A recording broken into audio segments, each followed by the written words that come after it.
Today, we're speedrunning every real-world reference buried anew. From Oscar-winning movies to classic RPGs, weird internet stuff to anime directors literally hijacking episodes. And at the end, we'll show you a reference that quietly changes how you see Finn's entire destiny. Let's go! So, first up, the Silver Screen. The show is basically a love letter to cinema. You probably caught the Ice King going all Gru in Chamber of Frozen Blades. I think you're ahead of me. You know I was. But did you spot this reference to Ridley Scott's Alien? How about E.T., Thelma and Louise? And we probably shouldn't forget the ultimate adventurer comparison. Arguably, the most blatant example comes in The Red Throne. Flame King and Don John throw down in this ridiculous, over-the-top alley brawl. It's not just vaguely similar to the 80s cult classic They Live, it's the same fight. Same shot composition, same pacing, and even the same two actors, Roddy Piper and Keith David, voiced the characters. Man, you're looking shredded. You know, they got so good at it, I think they wanted to see how many references could they squeeze into a single episode. Enter the Creeps. It's got 1, 2, 3, 4, 5 that we could see. The creators weren't just making a cartoon. They were remaking cinema history. Front shot, front shot! There are so many instances. I think we're gonna need a montage. I'll be back! Oh! Goblin birthing pits, your majesties. These aren't just jokes. They pick these movies when they want a specific emotion. Tragedy, horror, rebellion. The reference tells you how to feel. And if the show is a movie nerd, it's arguably even more obsessed with something else. Games. Let's start with the most obvious. The whole show is pretty much a Dungeons & Dragons campaign. The Enchiridion's The Fantasy Player's Handbook. It reads less like a storybook and more like a player's guide. Tests of virtue, rules for heroes, and little quests that feel straight out of a tabletop character creation session. When you think about it, OOH itself is structured exactly like a tabletop campaign. Quests, Come on, Jake. dungeons, weird NPCs, loot everywhere. Must be the globs rewarding me for my heroism. Then there's the tech. BMO is a walking console museum.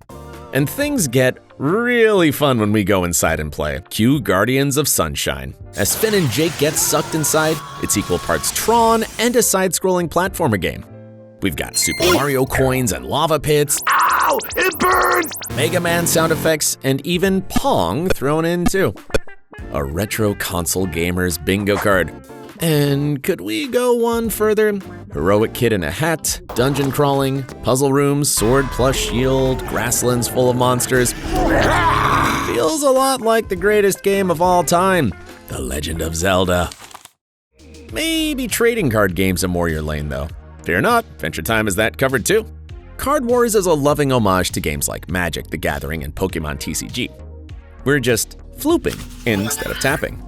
Ever notice how Jake is basically that archetypal TCG nerd? What's Card Wars? It's a fantasy card game that's super complicated and awesome. Overly complex rules explanations. Now let me explain the rules. That's basically the basics. Taking it way too serious. You play! You play! And a terrible loser, of course. Ah! And the best part, Card Wars did actually become a trading card game. Why does Adventure Time feel so rich and diverse? Because it is truly global in its appreciation of art and culture, and that influence is all on screen. In the Chamber of Frozen Blades, Finn and Jake learn Frigitsu in the Ice King's secret dojo. A secret hidden room full of ninja stuff! The whole thing is a love letter to Naruto and ninja anime. Dramatic hand signs like jutsu, and forbidden techniques. I ain't even heard of these techniques. It's basically, what if Finn and Jake binge-watched Naruto and decided to LARP it? Then there's Fiona and Cake. So when Fiona gets her big princess moment, it's basically Adventure Time doing a Sailor Moon dress-up sequence. And then, seemingly, just referencing anime wasn't enough, so the show became anime. Food Chain was written, storyboarded, and directed by Masaki Yuasa in Tokyo. For 11 minutes, Adventure Time turns into a Yuasa film. Squashy experimental animation, surreal musical number about the food web. Round and round as the nature And big, expressive off-model faces. We'd be remiss here to talk about in real-life references and overlook that weird, wonderful thing, the internet.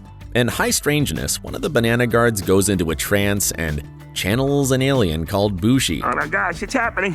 That's not random. It's a riff on real-life New Age YouTube channeler Daryl Anka, who claims to channel an entity named Bashar. How are you all? Same posture, same vibe, same I'm just a messenger from higher consciousness energy. It's Bushi. Hello. And in Season 2's Videomakers, Finn and Jake get into a feud over whose movie idea is better, Who's right, BMO? Yeah, me or Finn? form rival studios, and deliver an entire episode about having a YouTube channel before everyone had one. Filming time! If you grew up making dumb videos with your friends, this one might hit harder than any Hitchcock homage. Cut! And we can't talk IRL references without talking about when Adventure Time itself became pop culture. Unacceptable! It's kind of cool that it didn't just pull viral references. It made them too. Okay, so let's finally talk about that reference that quietly changes how you see Finn's whole destiny. It's the Akira and Empire Strikes Back combo at the Citadel. In Escape from the Citadel, the grass sword mutates and takes Finn's arm in a way that mirrors Tetsuo's out-of-control transformation in Akira. Immediately after, Finn, minus arm, looks on in disappointment and devastation as his recently revealed father shows his true nature. Just like Luke in Empire. It is your destiny. At first glance, it's just a dark twist. But when you remember Adventure Time's own lore about catalyst comets, these cosmic events that arrive every 1,000 years to bring an age and a change to the world, the scene hits different. Finn isn't just a kid who got unlucky with a magic sword. He's orbiting the same narrative space as Tetsuo, whose transformation forces his world to confront its own sins, and Luke, whose suffering is tied to the fate of the galaxy. Adventure Time never stands up and says Finn is Ooze Star Child, the cosmic reboot button. It's not that literal. But by wrapping his biggest turning point in the visual language of Akira and Empire, on top of a world already built on nuclear war, Adventure Time is quietly saying, this isn't just a random injury. This kid is one of the universe's agents of change. Once you see that, Finn's arc stops feeling like stuff that just happens to a hero and starts feeling like destiny coded in VHS tape, anime frames, and Fallout dust. Adventure Time isn't just winking at movies, games, and history. It's remixing everything we grew up on into one huge emotional dungeon crawl. That's why Ooh feels weirdly familiar. It's our world, scrambled, healed, and handed back to us as an adventure. And now, for the final test. Oh, forgive me. Hello, Your Majesty. I'd like you to be there as my special guest. I will be in charge until Princess Bubblegum turns 18 again! I've been waiting all evening to meet you, Princess. One must leave behind the problems that are troubling and open one's mind eye.